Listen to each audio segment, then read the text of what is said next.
Bismillah, Assalamualaikum warahmatullahi wabarakatuh. Alhamdulillahi rabbil alamin, hamdan tayyiban katsira, wa khalaqa kulla syai'in faqaddarahu taqdira. Asyhadu an la ilaha illallah wahdahu la syarika lah, wa asyhadu anna Muhammadan abduhu wa rasuluhu alladzi la nabiyya wa la rasula ba'da amma ba'da. Alhamdulillah, kita bersyukur kepada Allah Jalla wa Ala atas limpahan rahmat dan nikmat yang tak terhingga yang diberikannya kepada kita semua, sehingga dengan nikmat tersebut kita bisa melakukan berbagai macam aktivitas. Mudah-mudahan kita senantiasa diberikan Allah Subhanahu wa taala dengan tambahan nikmatnya, sehingga kita pun semakin kuat melakukan ibadah kepada Allah Subhanahu wa taala. Salawat dan salam tidak lupa kita sampaikan kepada Nabi kita yang mulia Rasulullah sallallahu alaihi wasallam. Abna'it thalabah, murid-murid Ustaz semuanya,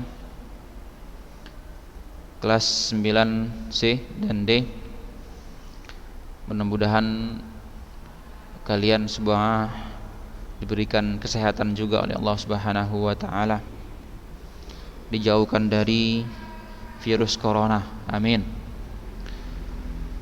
Kaifa halukum jami'an? Bagaimana kabar antum semuanya? Sehat kan? Alhamdulillah.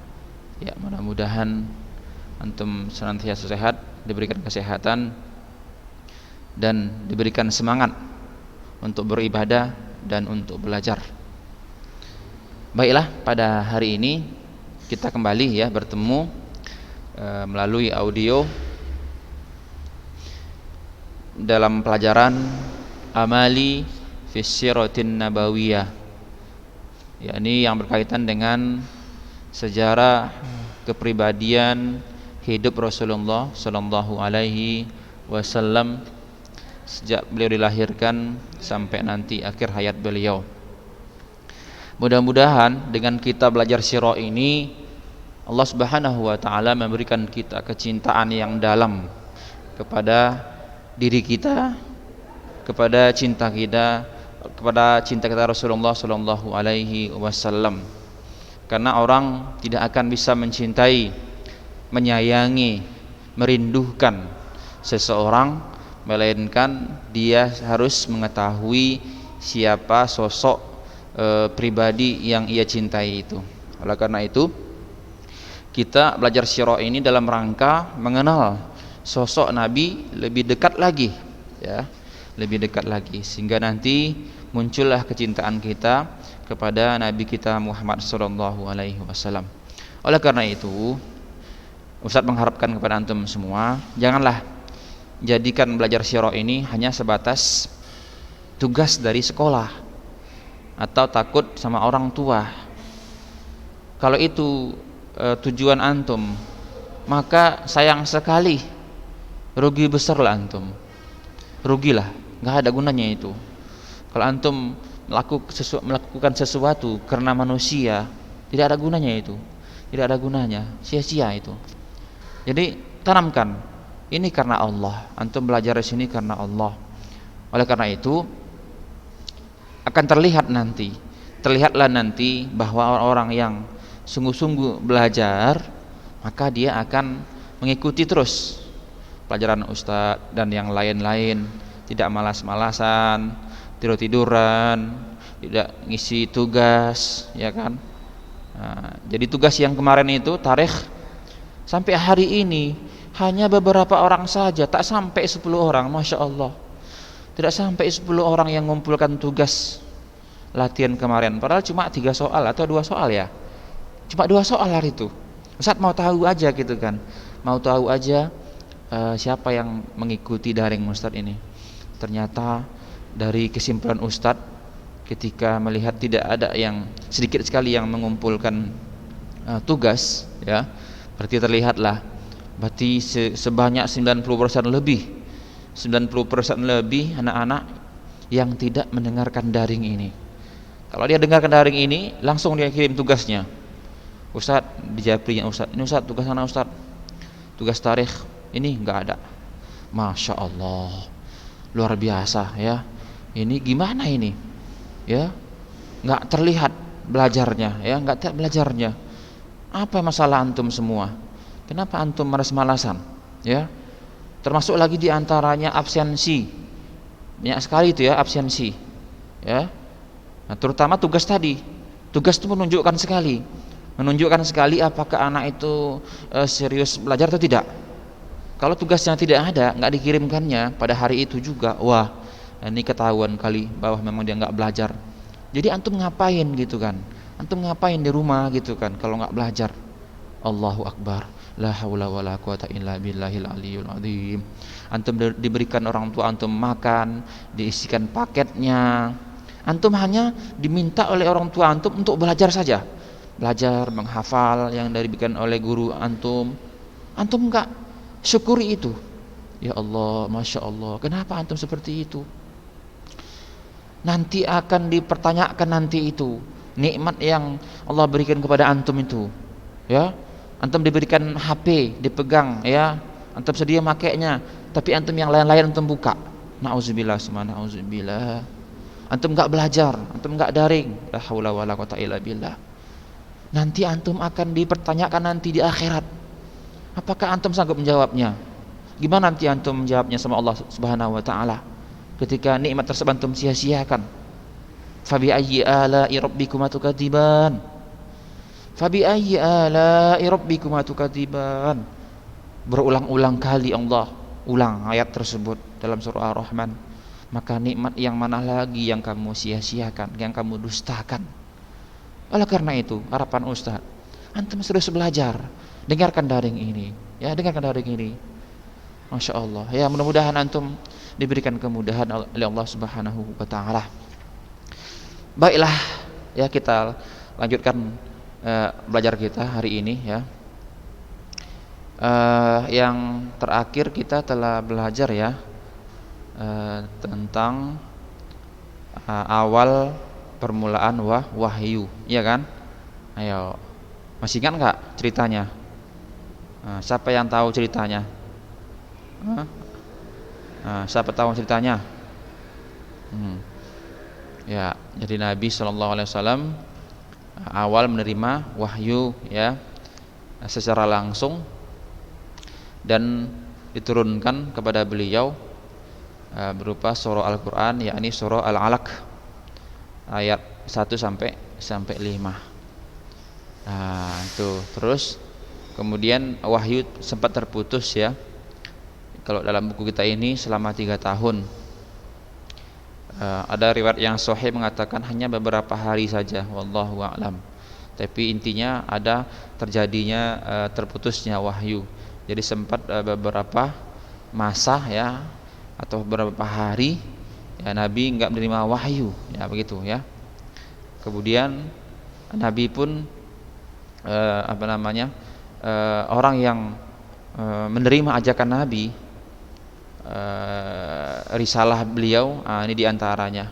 Kalau dari perempuan Khadijah, dari orang tua, ya, yang sudah tua Waraqah bin Naufal, laki-laki dewasa Abu Bakar, anak-anak Ali bin Abi Thalib, hamba, ya, yang sudah merdeka Zaid bin Haritha, hamba yang belum merdeka Bilal. Kemudian yang beriman melalui dakwanya Abu Bakar adalah Utsman bin Affan, Abdurrahman bin Auf, Sa'ad bin Sa'ad dan Sa'id, Abu Ubaidah Ibnul Jarrah dan lain-lain. Ya, itu dia. Itu yang hari itu. Ya, baik, hari ini kita lanjutkan As-Su'alu At-Tasi' Asyar, pelajaran yang ke-19. Baik, semuanya bisa lihat, ya, baik di buku ataupun di video ini. Perhatikan. Bismillah. Qala al-musannifu rahimahullahu taala, kaifa kana awalud da'wati ilal Islam? Bagaimana awal atau permulaan dakwah dakwah kepada Islam, ya. Bagaimana permulaan dakwah? Bagaimana pertama kali Rasulullah mendakwakan Islam? Bagaimana pertama sekali Rasulullah mendakwakan Islam? Ya. Jawab. Kanatid da'watu awalan sirran nahwa 3 sinin.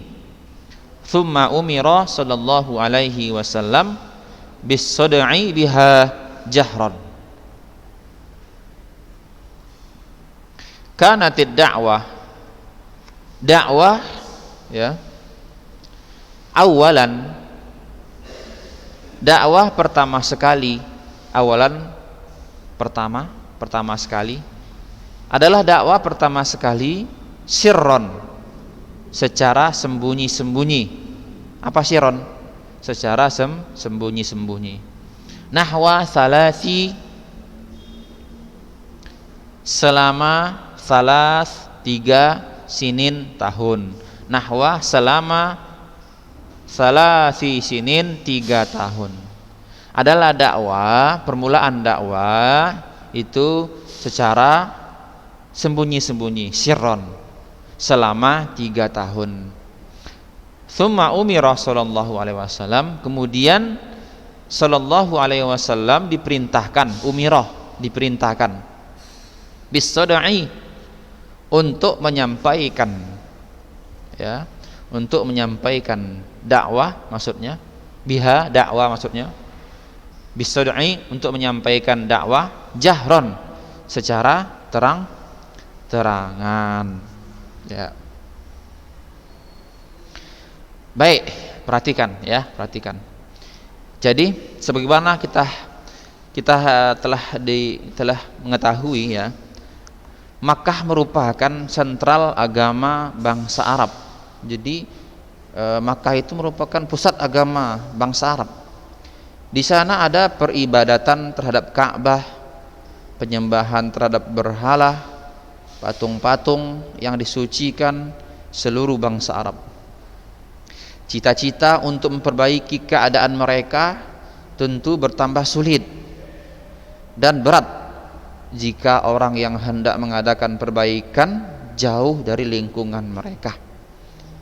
Jadi kalau orang lain yang mau merubah dakwah Nabi, merubah keadaan orang Arab jahiliyah itu sangat jauh sekali. Makanya Allah mengizinkan, mentakdirkan yang merubah lingkungan tersebut adalah dari kalangan orang mereka sendiri, orang Arab sendiri. Hal ini membutuhkan kemauan keras yang tidak bisa diguncang musibah dan kesulitan. Maka dalam menghadapi kondisi seperti ini, tindakan yang paling bijaksana adalah tidak kaget karena tiba-tiba menghadapi sesuatu yang menggusarkan mereka, ya.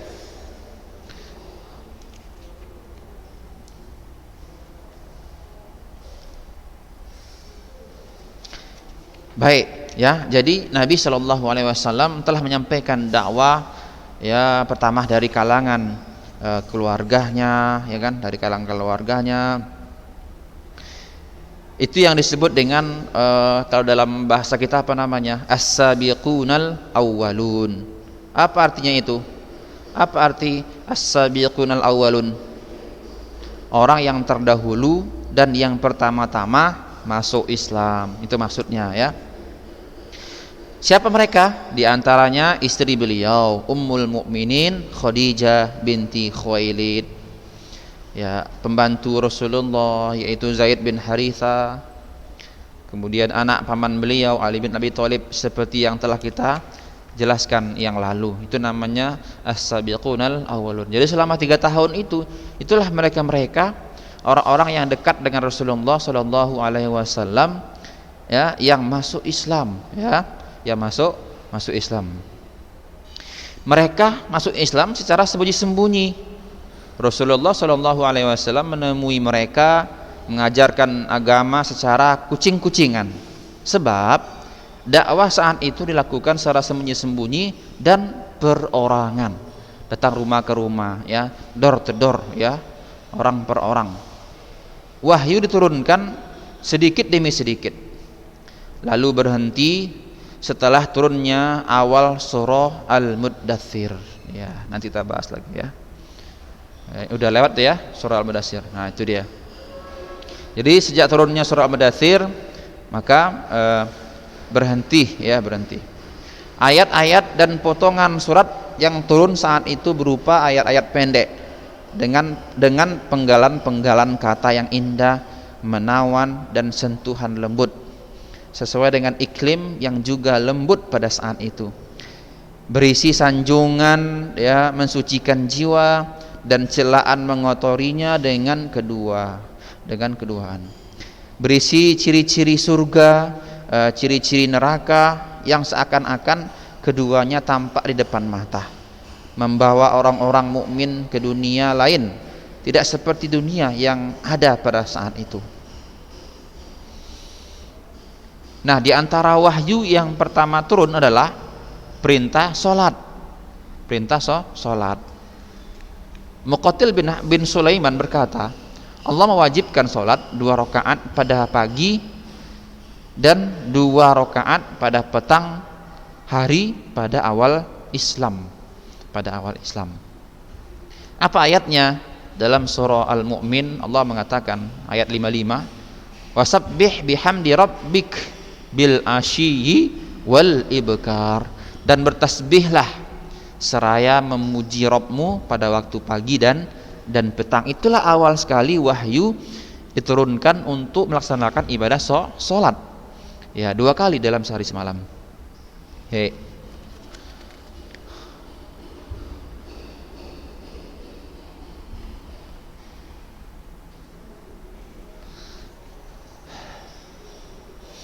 Jadi selama 3 tahun dakwah masih dilakukan secara sembunyi-sembunyi dan perorangan. Nah, selama jangka waktu ini telah terbentuk sekelompok orang-orang mukmin yang senantiasa menguatkan hubungan persaudaraan dan saling bahu-membahu. Penyampaian dakwah terus dilakukan hingga turun wahyu yang mengharuskan Nabi Shallallahu Alaihi Wasallam menampakkan dakwah kepada kaumnya, menjelaskan kebatilan mereka dan menyerang berhala sesembahan mereka.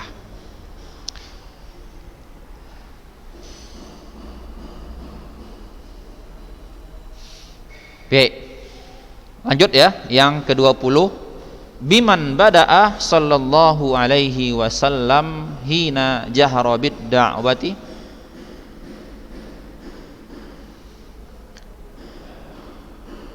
Bagaimana keadaan Rasulullah ya?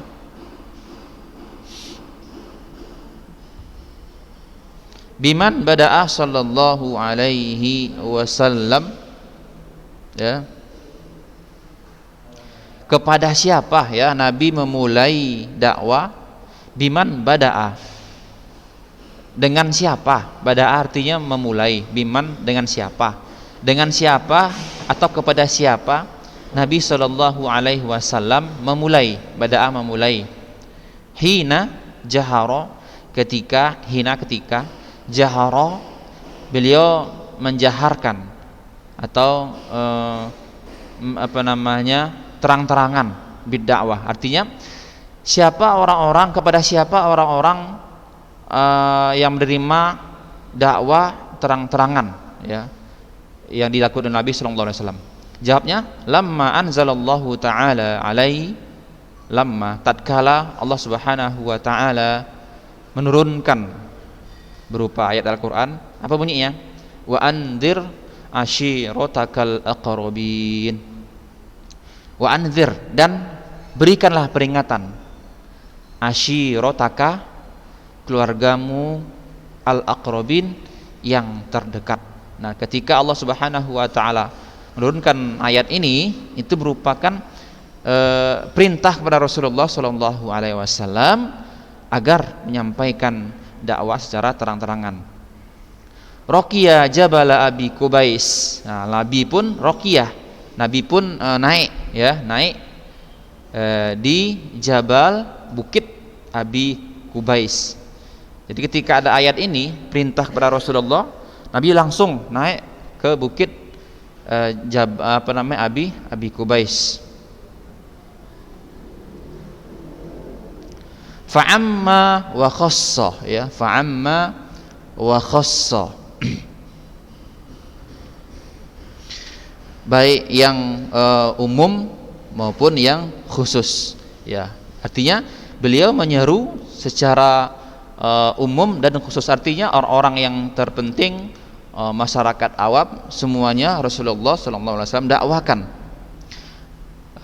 Faqalah, maka Nabi pun berkata, ya ma'syara Quraisy, wahai orang-orang Quraisy, wahai orang-orang Quraisy, kata Rasulullah. Wa ya bani Abdi Manaf, wahai bani Abdu Manaf, kata Nabi. Kemudian wa ya bani Hashim, wahai keturunan Bani Hashim. Jadi semuanya Nabi panggil, termasuk bahagian daripada keturunan Nabi Sallallahu Alaihi Wasallam dari pihak kakeknya. Ya.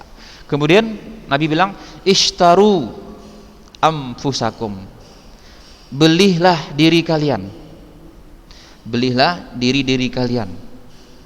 Angkidu anfusakum, selamatkanlah anfusakum, diri kalian, atau lindungilah diri kalian, minan nar, dari neraka, atau tebuslah setelah kalian membeli diri kalian, lalu tebuslah diri kalian minan nar, dari neraka.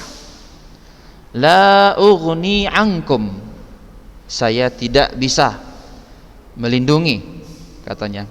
Aku tidak bisa melindungi, ughniyah, tidak mampu, angkum, diri kalian, minallah, dari Allah, syai'an, sedikit pun. Artinya Rasulullah tidak mampu berbuat apa-apa terhadap kalian ketika Allah Subhanahu wa taala memberikan siksaan nanti, sedikit pun, kata Rasulullah. Kemudian, ya Abbas bin Abdul Muthalib, wahai Abbas bin Abdul Muthalib.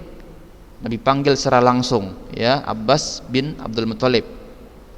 Jadi saat itu hadir, ya, semuanya hadir. Paman-paman Nabi, orang-orang awam, termasuk paman Nabi, ya, saudara ayahnya, yaitu Abbas. Ya Abbas bin Abdul Muthalib. Nabi panggil langsung secara khusus. Maka tadi kalimatnya apa? Fa'amma wa khassah, itu kalimatnya. Kenapa ada kalimat itu? Fa'amma artinya secara umum, wa khassah, dan secara khusus. Nabi panggil, Nabi seru, baik yang khusus atau secara umum Nabi panggil. La ughni, kata Nabi, saya tidak mampu berbuat apa-apa angka darimu, minallahi syai'ah, dari Allah sedikit pun. Artinya aku tidak bisa melindungi diri kamu, membilangkan kepada Abbas bin Abdul Muthalib, sedikit pun, kata Rasulullah. Kemudian, ya Safiyah ammata Rasulillah, kata Rasulullah lagi, wahai Safiyah, bibinya Rasulullah sallallahu alaihi wasallam, la ughni anki minallahi syai'a, aku tidak bisa berbuat, tidak bisa melindungi dirimu dari Allah sedikit pun, kata Rasulullah. Ya Fatimatu, ya Fatimatu binta Muhammad, wahai Fatimah, kata Rasulullah. Fatimah binti Muhammad, yaitu anaknya sendiri, gitu kan. Salini, ya, wahai Fatimah binti Muhammad. Salini, ya, mintalah, mintalah kepadaku, min mali, dari hartaku, ma syi'ti, ya, semaumu. Mintalah kepadaku harta semaumu. Salini, mintalah kepadaku, min mali, dari hartaku, ma syi'ti, semaumu. Artinya mintalah harta kepadaku semaumu. La ughni anki minallahi syai'ah, aku tidak bisa melindungimu dari Allah sedikit pun. Tapi kalau harta bisa dipinta dari Nabi Sallallahu Alaihi Wasallam, kata Nabi. Inilah seruan-seruan Nabi kepada orang secara umum dan secara khusus. Jadi dengan turunnya surah Asy-Syu'ara ini, wa anzir ashiratakal aqrabin, dan berilah peringatan kepada kerabat-kerabatmu yang dekat. Permulaan surah Asy-Syu'ara ini memuat ayat ini menyebutkan kisah Musa alaihissalam dari permulaan nubuwah hingga hijrah beliau bersama Bani Israel, hingga mereka selamat dari Fir'aun dan kaumnya yang berkesudahan tenggelamnya Fir'aun dan para pengikutnya. Jadi kisah ini memuat tahapan-tahapan yang dilalui Musa selama menyeru Fir'aun dan kaumnya kepada Allah Subhanahu wa taala. Rincian tahapan-tahapan dakwah Musa ini perlu disampaikan saat Rasulullah SAW menyeru kaumnya kepada Allah agar beliau dan sahabatnya memperoleh sedikit gambaran yang bakal dihadapi, yaitu berupa pendustaan dan tekanan selagi mereka sudah menampakkan dakwah.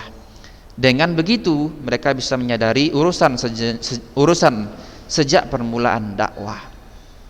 Di sisi lain, surat ini juga memuat kesudahan yang dialami orang-orang yang mendustakan para rasul dari kaum Nuh, kaum Ad, kaum Tsamud, kaumnya Nabi Ibrahim, Lut, dan Ashabul Aikah, dengan menitik beratkan penyebutan kisah tentang Fir'aun dan kaumnya agar orang-orang yang mendustakan mengetahui hukuman yang bakal diturunkan Allah jika mereka tetap mendustakan, dan orang-orang yang beriman juga mengetahui kesudahan yang baik bagi mereka yang tidak akan didapatkan orang-orang yang mendustakan nubuwah. Nah, jadi ayat ini berkaitan dengan kisah Nabi sebelumnya, Nabi Musa gitu kan.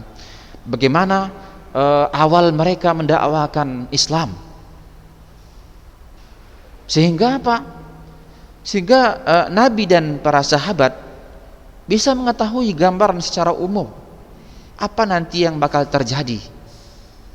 Karena setiap dakwah para nabi itu pasti ada yang menentangnya. Setiap dakwah para nabi atau secara umum siapapun yang mendakwakan agama yang mulia ini, itu pasti ada yang menentangnya. Kalau hari ini ya kita mendakwakan Islam, mendakwakan sunnah, kita jangan kaget kalau ada orang-orang yang menolaknya, kalau ada orang yang menentang dakwah kita, kalau ada orang yang mencela, mencibir dan lain-lain, bahkan mengatakan dakwah kita dakwah yang sesat. Itu biasa itu. Nabi saja, coba Nabi Muhammad biasa kan menghadapi seperti itu. Dibilang Nabi gila, dibilang Nabi penyihir, dibilang Nabi tidak masuk akal, apa segala macam, bahkan Nabi disakiti lagi. Jadi kalau kita berdakwah ini, mendakwakan agama yang mulia ini, mendakwakan sunnah kepada masyarakat, ya kita sampaikan kepada mereka, begini loh sunnahnya seperti ini gitu kan. Lalu diantara sahabat kita, diantara keluarga kita ada yang protes. Mereka tidak mau menerima dakwah kita, ajakan kita yang kita sampaikan. Antum sini belajar di Ulun Nuha, antum tahu tentang sunnah. Ya, misalnya bagaimana cara berpakaian laki-laki gitu kan. Tidak boleh isbal gitu kan.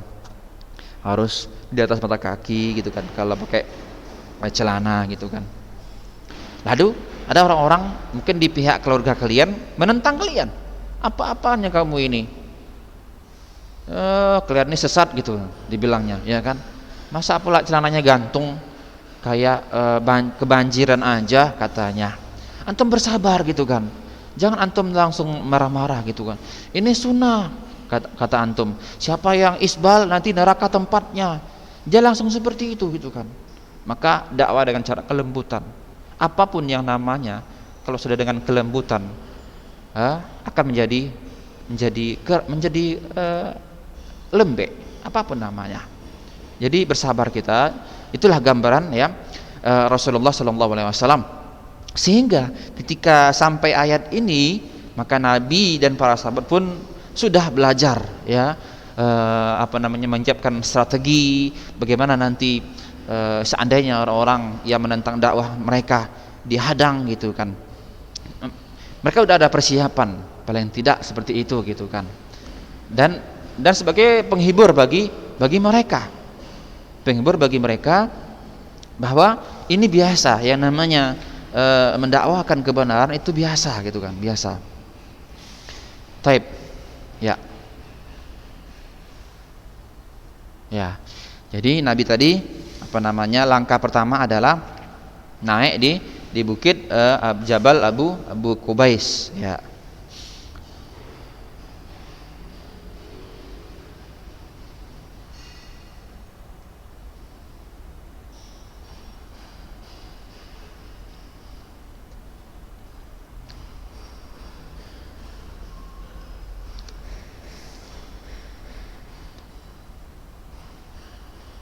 Baik, di sini tidak ada ya keterangannya.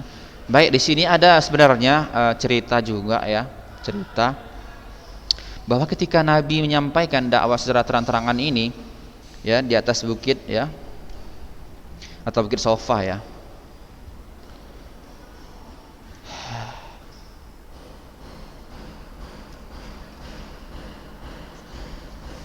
Jadi ada di antara orang-orang yang menentang dakwah beliau ya dengan marah gitu kan, marah. Baik, cukup ya sini dulu ya. Insyaallah nanti kita hari selanjutnya masuk ke yang 21. Kaifa kana haluhu sallallahu alaihi wasallam wa man amana bihi ma'al musyrikin ba'dal jahri. Nanti bagaimana kondisi Nabi dan siapa aja orang yang beriman dengan Rasulullah sallallahu alaihi wasallam di antara kalangan orang musyrikin setelah dakwah di terang-terangan. Taib, barakallahu fikum. Mudah-mudahan antum berikan semangat untuk belajar dan mengulang-ulang pelajaran ini. Subhanakallahumma wa bihamdik asyhadu an la ilaha illa anta astaghfiruka wa atubu ilaik. Wassalamualaikum warahmatullahi wabarakatuh.